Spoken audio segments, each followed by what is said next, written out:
විද්‍යාත්මකවම නියෝජ්‍ය පරිවර්තනාධිපති සාස්ත්‍රීය රාජකීය පාලනක දේශනාධිකාරාධිපති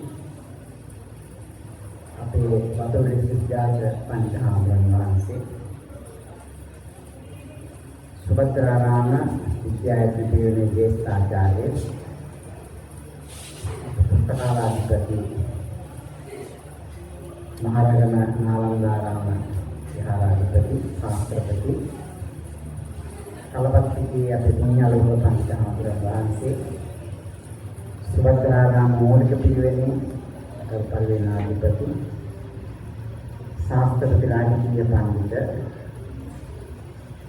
අපේ කෑගල්ලේ පඤ්ඤානන්ද පංචහාමුදුරන් වහන්සේ නියෝජ්‍ය පරිවේනාධිපති ශාස්ත්‍රපති වැලිපති ශ්‍රීවංශ පඬිතුමාණන් වහන්සේ ඇතුළු කොට ඇති ආචාර්ය මණ්ඩලයේ පැවිදි සියලු දෙනාගේ නමස්කාරයි. පරිණාමයන් වහන්සේ ශිෂ්‍ය දරුවනි 2025 वर्षे गुरुदिनය ලෝක ගුරුදිනය පසුගිය 6 වෙනි සමුදායෙට ඉඳලා එදින පෙරපසළොස්වක පොහොය දවස ඒ සැමරීමට අවස්ථාවක් නැතිව නිසා අද දවසේ උදාගත්තා. පෙරවරු විද්‍යාලයේ ගැන ලබන ප්‍රතිකාරෝනික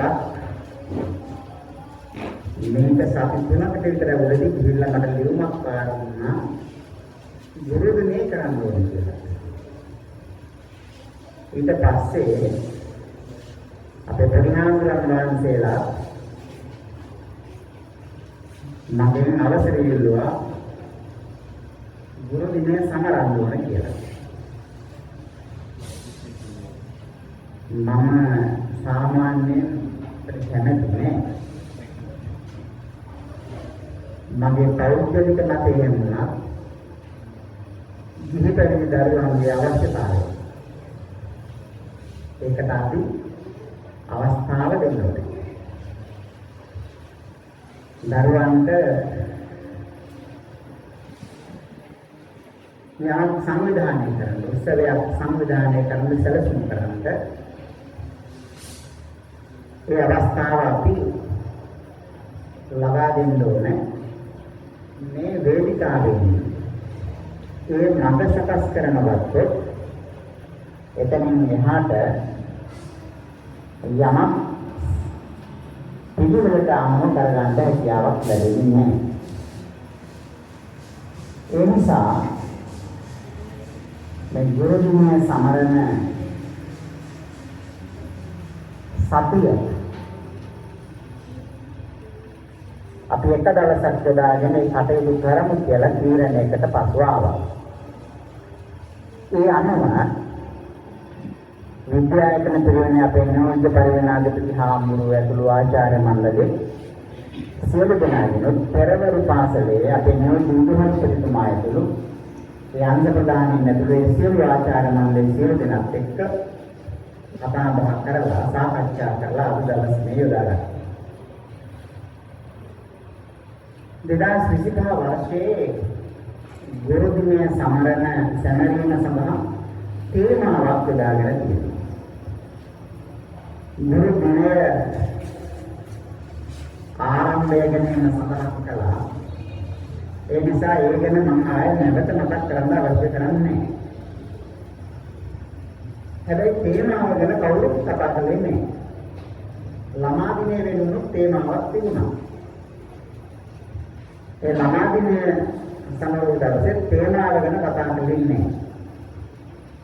මෙවර ගුරු දිනයේ තේමාව ඉගෙනීම සහයෝගී වෘත්තිකයන් ලෙස නැවත සකස් කිරීමයි තේමාව.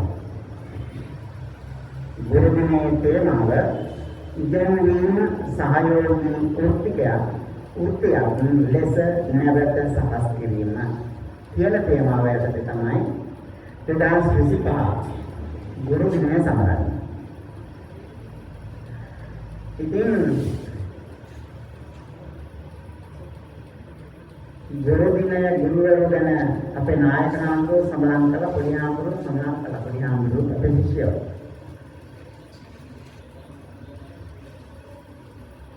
අපි බලාපොරොත්තු වෙන්නේ මේ දරුවෝ සියලු දෙනාම මේ රටේ හොඳ පුරවැසියෝ කරන්න.